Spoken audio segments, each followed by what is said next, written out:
اینا را از ابتدا اینا را که با آماده میکنیم از 5 دقیقه روز اول شروع میکنیم با دوش الا تا 35-40 دقیقه در مدت 1 ماه ما اینا را دوش میدیم میدوانیم به سر حالت پای خودش، نه که قسم را تیسیز بدوانیم.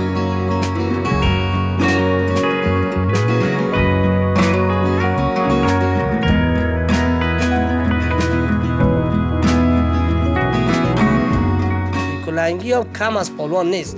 پالوان همون چیزی که ضرورت داره و اینا از پالوان که کمتر نیستن و پایینتر نیست، اینا هم برای خودشان پالوان هستن.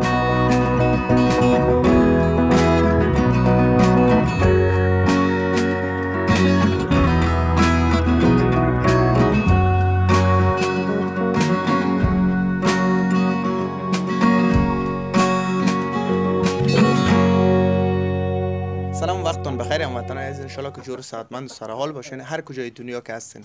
ان شاء الله در کنار دوستا و فامیلایتان تا این دم به خوبی و خوشی سپری کرده باشین. دوستا عزیز، باز هم به برنامه شوق هستیم و یکی از شوقیای عزیز ما در کنار ما است که استاد ناصر است. همراهشون معرفی میشیم. سلام استاد ناصر، خوب هستین؟ جانتان جور صحتمند؟ بله، سلام علیکم. سلام با شما، سلام با همه بینندگان شما، سلام با کل ملت کافه ملت افغانستان. ناصر فرزند یعقوب هستم که یک تن از شوقی های کلنگی بازای شهر کابل از ولایت پروان از بگرام می باشیم دیگه. این شوق مسلک پدری خدا کنه که پسند دوستا و رفیقا به این چیز شوق ما که هست. تشکر استاد ناصر. دهت یک جای ما رو شاندی استاد ناصر که دیگه گفته اگه تا هر دقیقه آدم هر طرف که سیل میکنن جوان شده میره. واقعا یک جای خیلی عالی جور کردی. اینطور از لالای بزرگوار گپ به ایست که همه شوقی ها که شوق خود تازه میکنن، ما خود دیگه کدام کسب کمالی نداریم و کدام چیزی از رخ ما نمیشه.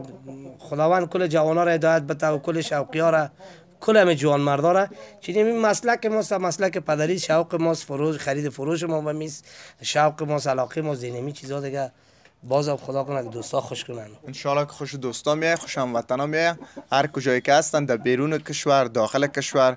ان شاء الله که برنامه رو ببینن به مراتب خوششان میاد و علاقمند میشن که بیشتر چینل ما رو ببینن، سابسکرایب بکنن، لایک بکنن. و دوستای عزیز، نظریاتتان هم خواهان هستیم در قسمت پایین کامنت بکنین. اگر نظر دارین، پیشنهاد دارین، انتقاد هم اگر دارین، ما میپذیریم، پذیرا هستیم. استاد ناصر، خوب است که شما از این بگوین که شما گفتین پدر جانم این مسلک داشت و ابتدا خانه در بگرام بود حتما دیگه؟ نه خیر، نه، ما خود تقریبا 85 سال اضافه تر میشه که پدر ما از ولایت پروان از بگرام هجرت کردن، مسافرت کردن، آمدن به می کابل. به می زندگی میکنیم که فعلا در منطقه مرادخانی جاده نادرپشتون کابل می باشیم. 63 سال ما در این منطقه مرادخانی زندگی کردیم. پیش از یک تعداد وقت در کوچه خاکبا میگفت در طرف کوچه مندهی سابق پدرم اونجا بود. خودم اگرچند سن ما تقریبا در 50 چیزی کم 50 کلم میزنه دیگه، همینجا تولد شدیم، همینجا پیدا شدیم.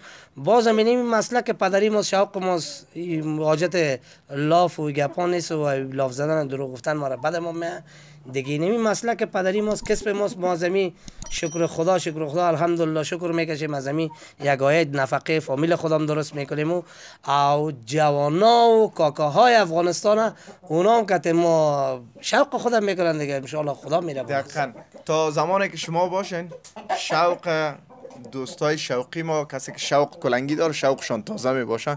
ان شاء الله که دیر سالها شما را در کنار خود داشته باشیم. استاد ناصر، میشه که ازی بگوین که چند دانه ما رو، حالا نام خدای یک تعداد یک 7-8 دانه است، چند دانه ما رو کلنگی شما دارین برای فعلا؟ ما برای فعلا دفعتا تقریبا داریم، اگر از خانه برادر ما بگویم، از خود فعلا یک 30 دانه هست دیگه. فعلا در تصویر این یک 7-8 دانش که اینجا خودم شوقا نگاه کردم که اینا رو آماده میسازیم. واقعیت اینا رو بسیاریش هم یک برادرزاده ما در ایران است، اونا هم شوقی ها میه بازیر به خاطر همین جنگ دادن یا باز از به شوق و نمایش طرف دیدرش خوشش میه، باز از جنگ مندازه. ما اینا رو آماده میکنیم، تیار میکنیم، قسم یک پالوان تربیه میشه، اینا همه چیزشون داده میشه دیگه. باز ما اینا رو آماده میکنیم به جنگ.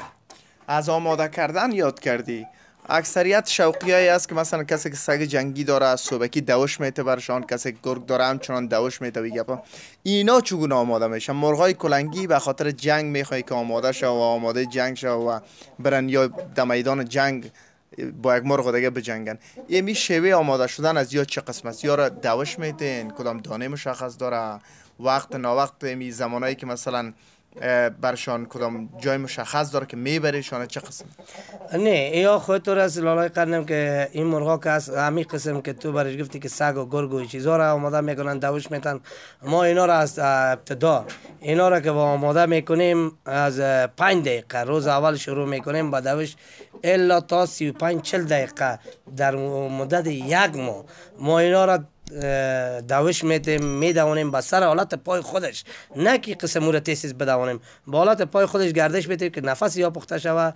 باز آمدیم در حساب دانه دادن و پرورش کردن و آماده کردن از اینا باز یک چیز به نام نواله میگن. نواله میگن که ما از اون نواله از او چند قسم 9 قسم 10 قسم مواد است که در او گت میکنیم، ما او را آماده میسازیم. نواله را که باز او را پیش از دانه ما واره میتیم. ما بر روزانه یک وقت در 24 ساعت یک وقت یا را دانه میتیم.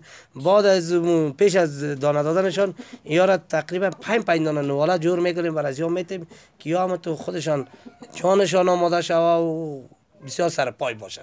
نواله گفتین ای از چی جور میشه؟ شما 4-5 رقم گفتین، خسته است، بادام است، پسته است یا کدام چیزای دیگه است؟ از دانه باب مرغ، دانه مرغ چیزا جور میشه؟ نه اینا که جور میشه لالای قرنمی ها که هست از نواله ازی که هست، از بیسکیت BB5 جور میشه، از بیسکیت مادر جور میشه، از بادام هست، خسته هست، پسته هست، مسکه هست، عسل هست، سالب مصری میگه هست، جنسنگ هست که یا موادایی هستن که موادایی که برای ضرورت از یا ماهی ریگی هست، قرص کمر هست. این تقریبا 10-12 رقم مواد است که ما ایره جور میکنیم، کل از ایره آماده میسازیم. ایره که آماده ساختیم به خاطر که سرشیما بودن و سر پای بودن از اینا یک سالم مصری است. مثلا ما میگیریم او را میگیریم ما گرام از او را 1 گرم از او را میگیریم به 150 افغانی. مثلا ماهی ریگی است، ماهی ریگی را میگیریم 1 گرمش با 580 افغانی. ما عسل است، عسل میگیریم 1 قطعه عسل بیر میگیریم 1200-1300 کورم از غزنی میارن، از جلال آباد میارن دیگه. مسکه است که مسکه را ما از به حساب از وطن ها از طرف وطن خود از مالدارا او را میگیریم میاریم دیگه. چیزا را کل یک جای میکنیم، مخلوط میکنیم، گت میکنیم، در میکسر مندازیم، کل یارا آماده میسازیم. مثل قسم چی جور میکنیم؟ مثل یک خمیر واره آماده میشه، کم کم یارا 5 دقیقه داده میشه روزانه. استاد ناصر چیزایی یاد کردی؟ همون چیزایی که اکثریت ورزشکارا استفاده میکنن، خسته، پسته، بادام، مثلا عسلی گپا. یا هم دیگه پیش خود یک ورزشکار بسیار خوب هستن، یک در جمع مرغای دیگه یا دیگه قویا و پالواناش یا هستن دیگه. خب بازم معذرت میخوایم از جوانا و از پالوانا و از کاکای کشور ما. اگر ما بگویم پالوانی از حضرت علی شیر خدا مانده، اما کلنگی جرأت و توانیت خود به رستم که بود، رستم زمان که رفت شکست خوردن اینا پس آمدن از همین کلنگی یا آموختن. کلنگی هم کم از پالوان نیست، پالوان همون چیزی که ضرورت داره و خب اینا از پالوان که کمتر نیستن و پایینتر نیست، اینا هم برای خودشان پالوان هستن. دقیقاً. بیا خوب استاد ناصر، در مورد آماده کردن مرغا صحبت کردیم، در مورد آماده شدن کلنگی ها که چگونه آماده میشه و چقدر دوش میکنه. بیا که از این کلنگی شروع بکنیم. پیش روی ما نام خدا خوب یک کلنگی مقبول آمه است. اینمی چه مشخصات داره؟ جنگ کرده نکرده؟ چند از قیمتش؟ و چه وقت آماده جنگ اگر بوده چه وقت جنگ کرده؟ اگر نیست چه وقت آماده میشه برای جنگ؟ این دیگه فعلا زیر اینا که هست حالا نه از کوریزه پاک کردن. این مرغه که هست نه باز با تصویر بکشش سیلش کو این به نام میلتاج زرد سرخ میگنش، سرخ سوس پاچه. این جنگ کرده، ویدیوهایش هم فعلا هم پیش من هست. گسوازی هم یک جنگ در شمالی کرده. دیگه اونوش که از خسکتاج میگه اوش چوچه است، تا فعلا جنگ نکرده اما گسوایش هست پیش من. این پولیش که است ماکیان است که ماکیانه که پدر از همین مرغ تقریبا ما به $300 فروختیم به یک برادر ما که داوجان نام داره، برادر ماست که او جنگ انداخته می کابل 2 جنگ زد. بازور روان کردن ایران که لالای ما پهلوان میرویس هر جای باشه آرام باشه، سربلند سرفراز باشه، برادر ماست. دیگه پهلوان صاحب زبیجان هم برادر ما، حاجی صاحب عارف که است از جمله برادرای ما که از پغمان در جمله کاکا هستن. اینا این برادر خود ما زلگی که است، این هم برادرزاده ما در ایران که است. دیگه از ما خب مسلک پدری است، اینا را هم شوق میکنیم، نگهداری میکنیم، هم جنگ میندازیم، هم به فروش میرسونیم اینا را. بسیار خوب. این که جنگ کرده باز برده یا باخته؟ نیکی که بو بازه دیگه نوش جانش میکنیم، زیر پلاو میکنیم، چرا نوش جان نکنیم؟ نگفتی اگری میباخت قفس نمیبود؟ نه اگری که میباخت باز عیفمون نگهداری ما عیفمون زامت خانه خوازی که چرا بهتر یک نیم سر یکم برنجی را شو آماده کنی که این بچه یکای خدا بتون بخورن نوش جان کنن بهتر است. استاد ناصر از این یاد شد مرغی که از در میدان میبازه او رو باز دفتن و موش پیش روی حریفش حلال میکنه یا میاره در خانه باز حلالش میکنه؟ نه مو کسایی که کاکاهای هستن، کسایی که شوقی هستن و هیچ وقت مرغ خود حلال نمیکنن. اگر حلالم کنن باز رو حلال میکنن به یگام مسکین بیچاره میته، چون خود از او میفهمن که یک جوان مرد بود دیگه که نصیب قسمت که برابر میشه، تقدیر برابر میشه. میگه دو پالون در داخل یک توشک میذاره، خود نمیگه که من میبازم. او باختنیش میبازه و بردنیش میبره، مگه هیچ کس مایوس نشه. هیچ کاکایی که به حساب مرغش کم میه هم مایوس نشه. او یگانه خواهش ما از جوانا و کاکاهای که امروز از این جوانای فعلی، نه کاکاهای سابقه که از کلش داخل چوکات هستن، همه چیز میفهمن. اما ما یک خواهش جدا یک خواهش از جوانای فعلی داریم، از شوقی های فعلی داریم. خیر برادرانه، دوستانه، محبتانه مرغتان که جنگ میکنن یکی دیگر را دشنام نتین، اما مرغ بانن که جنگ کنن. اگر یک قدر جنگره هستین مرغ جنگ نندازین، خودتان برین داخل استادیوم یک چند مغزامت بکشین، خودتان رو دیگه مسابقه تبتین دیگه. حاجت به اینه. خوب است. این مرغ بسیار مقبول معلوم میشه و زرد و سفید و سرخ مکس داره. این چطور جنگ کده نکده یا چوچه است چه قسم است؟ نه این فعلا جنگ نکده دیگه. این به نام ابرش میگن، این زرد ابرش است، سفید ابرش. سفید ابرش پوپکی است دیگه. این هم دیگه گسوا و ویایش است. فعلا جنگ نکده، تقریبا یک سال عمر داره دیگه. امسال آماده جنگ است، امسال آماده جنگ. بله. یا هر کدامش یک نام مشخص خود داره دیگه؟ هر کدام از خود مشخص جنسیتش نامش مشخص فرق میکنه. مثلا اونو هست، ما پیشتر برات گفتم که نول ساوس، پای ساوس، پرش زرد، شاپر سفید، میلتاج. اونو که هست او را به نام خسکتاج میگن. خسکتاج هست، سیالاکه هست، چوچه هست. اونا را کسای وقت زمان سابق نگاه میکرد که اسمت مسلم خان بود، خان عبدالغفار خان بود، یالان خان بود، که اینا کسایی بود که میرفتیم در چمن ببرک. اینا شوق میکردن که از هر کدام از اینا را سر یگام موتر سر تعمیر به حساب یار جنگ منداختن، شرط بازی میکرد دیگه. اونو ماده است که ماکیان است، ماکیان سفید. در مورد ازی بگو که یک قسم نزدیک هم از حال نزنه ماره یا آدم ها میزنه گاهی وقت اگه باشه 100% اینا که دانه جنگ میخورن مست میشن دیگه. در حالت کوریس که میباشه زیادتر میزنن دیگه. غیر از که آماده به جنگ میشه. خب باز اینا یک بدآموزی دارن بسیاریش که زیاد مست شوه با دست که طرفش دراز کنی دان مندازه هم میزنن. این نامش چی است؟ این دیگه ای به نام زرد است. این زرد میگن، زرد میلتاج میگن. این دیگه یک جنگ هم کده، جنگش هم در بگرام شده در زمین های خوجه صاحب خوجه نبی که هر جای باشه آرام باشه. برادر ما یک تال از شوقی های کاکاهای سمت شمال ما بود. این دیگه از همون نسل است. این دیگه اینمی دیگه جنگش کل چیزی شوا گرفته شده عزیزم. او یک تا در پیش دو تا دیگه هم از دمه جنگ.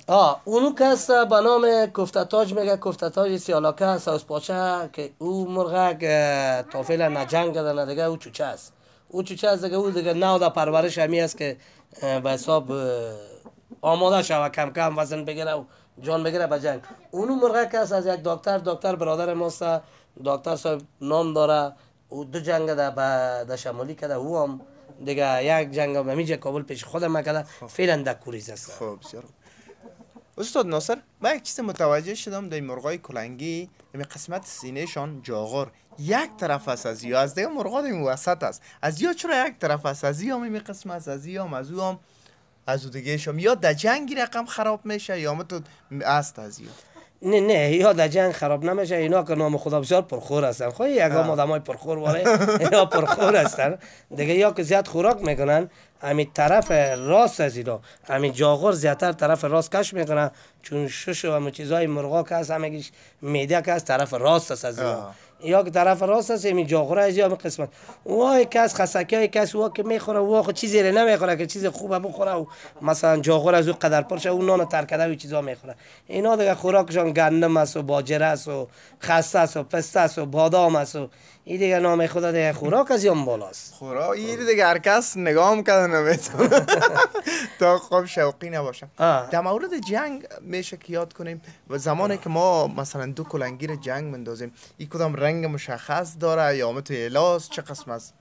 نه نه اینا همگیش از خود جای داره. باز همین کسایی که شوقی هایی هستن، همین کوکه هایی که هست دور اینا جمع میشه، اینا باز یک جایی که مشخص مثل فکر که همین فیلنگ ما شما شدیم اینمی قسم کلگی در قطار در چوکی ها میشینن، مرغا در وسط جنگ میکنن. در ایران کس رنگ میزنن، از ما کس نه، اما تو زمین است چهار دیولی زبین چهار دیولی جنگ. باز تو خط چیز نداره که از این خط برای یا نبرای گپا نداره؟ نه نه در افغانستان گپا نداره، خدمت گپا نداره. در ایران هم داخل رنگ است و در پاکستان کس برای جنگ اینا را بگم. جنگ یا چه رقم از در افغانستان کس گستاخی دیگه بسیار ما باشه، گستاخی بسیار ما باشه. یک تعداد خوگری هم در این وطن است. خوگری هست دیگه. مرغ بالات جنگ مندازن، همون برادری که میفهمه مرغ کم آمده هنوز آب شق میکنه که نه باش که اگر میشه خدایی کدام چوب مرغ زیر بزنه تاوان شوه. نه این کار دیگه نکنین. پاکستان اگر است پاکستان مرغش که در زمین بفته کمی هفتی تاوان است، میگه برادر تاوان بده. در وطن ما قسمی است که تا و نمرم دولت مردم که باشه یک را پیش میکنه می باگ اگه کدام چوب بزنه. خیلی خودش یک خوگری است. این جنگ مرغ قسمی است که مثلا دو کلنگیر در میدان اعلام میکنن این تا زمان جنگش فاینال نمیشه که یکیش باید بفته یا فرار کنه. این قسم است یا کدام نوع دیگه است؟ نه ما این قسم هم داریم که تا باز مرغا کس فرار میکنن، باز مرغا فرار نمیکنن. مرغش که کم آمد دیگه حالت ضعیف شد، باز هم قدر سلی رحم است که میبینن که اینا چوب مرغ ما نمیخیزه، میخیزه اما تو محبتمندانه کسایی که کاکی واقعی است محبتمندانه میخیزه به معرف خود میگه که برادر ما پیشت کم آمد، مرغ که کم آمد ما تاوانت حاضر است میتم مرغ واردار. باز هست که چوب قایم میخوره فرار میکنه مرغ. باز گفتم کنه خود صاحباشم نام خدا خوگر بباشه که مرغش دولت مردن هم میباشه تاوان خدا نمیده شق میکنه. خب تشکر استاد ناصر، بخیر سلامت باشی. تشکر از اینکه معلومات دادی. در مورد قیمت ها میشه که بگویی که این مرغایی که پیش خودت است یا در بازار است این کلنگی ها ارزان ترین از چند شروع میشه تا به چند مرغ است مرغ کلنگی؟ مرغ از کلنگی از 1000 افغانی از 800 افغانی شروع میشه که او بلام کلنگی است. کلنگی اصلی که است ارزان ترین از او از 5000 و 10000 کم نیست. و بلندترینش فعلا نمی سطح افغانستان کسای مبالغه نکنه که ما 2 لک فروختیم، 2.5 لک فروختیم، 1.5 لک فروختیم. در شهر کابل من خودم شخصا از 30000 40000 50000 بالا ندیدم که فروش شده باشه. فروختین اکثر شوقی ها میان کاکای میان اما خوشش میاد مثلا 20000 ارزش داره، یک آدم از دانش میبره اینه 50000 او دان خدا هیچ چیز نمیکنه 50000 میته. او یکی است که کار شوق یک آدم میاد، یکی از به حساب کاکگی که نگاه میکنه او لالا از 5000 مرغ شروع میکنه. مرغ به قیمت خود جنگ نمیکنه، مرغ به نسب خود جنگ میکنه. مرغ به نسب خود هم کل چیز خدا. این ما ازش که از نامخته میره. ما از پدر خود مثلا ما زلگای برادرم است، من ناصر برادرش هستم، برادرزاده ام از ایران. من خودم شخصا هر کس از خود آموخته، کس از کس دیگه نمیآموزه. چرا میگه حق سر است نه سال، هر کس تجربه خود پیش ببره. ما از همین کسب تقریبا گفته 50 سال اینه عمر ماست دیگه، یا کمتر باشه یا همین چیزایی باشه.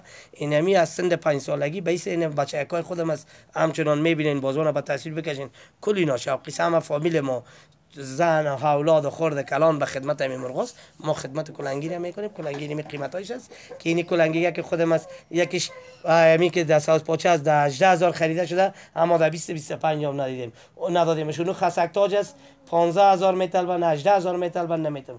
اینی ماکیان است که 7000 خودم خریدیم، ماکیان سفید امیر در 10000-12000 میطلبن نمیتونم.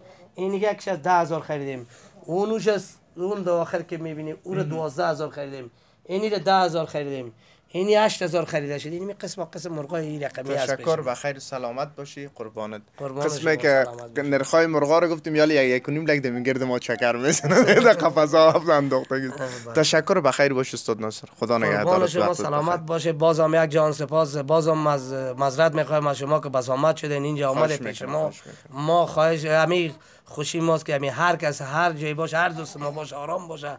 بازم ما میگم کل کافه ملت افغانستان آرام و سربلند باشه و شما هم کچان. تشکر. قربانتان، ما غریبا و بیچارام. بخیر سلامت. قربانتان، سلامت باشید. تشکر هموطنان عزیز که تا این دم، تا این آخرین لحظات برنامه ما را همراهی کردین و از صحبت‌های استاد ناصر هم شنیدیم. خیلی صحبت‌های شیرین و شنیدنی بود. اگر میخواید که برنامه‌های دیگه ما را همچنان شما ببینین و همین که ما برنامه آپلود میکنیم شما خبر شین، پس بیاین سابسکرایب بکنین، زنگوله را فشار بدین، لایک بکنین، کامنت بدین تا باشه که از تازه ترین برنامه‌های ما آگاه شوین. تا اینکه باز هم به یکی دیگر از برنامه خدمتتان حاضر میشیم. همتون را به خداوند پاک و بی‌نیاز امانت میکنیم. وقتتان بخیر. خدا نگهدار.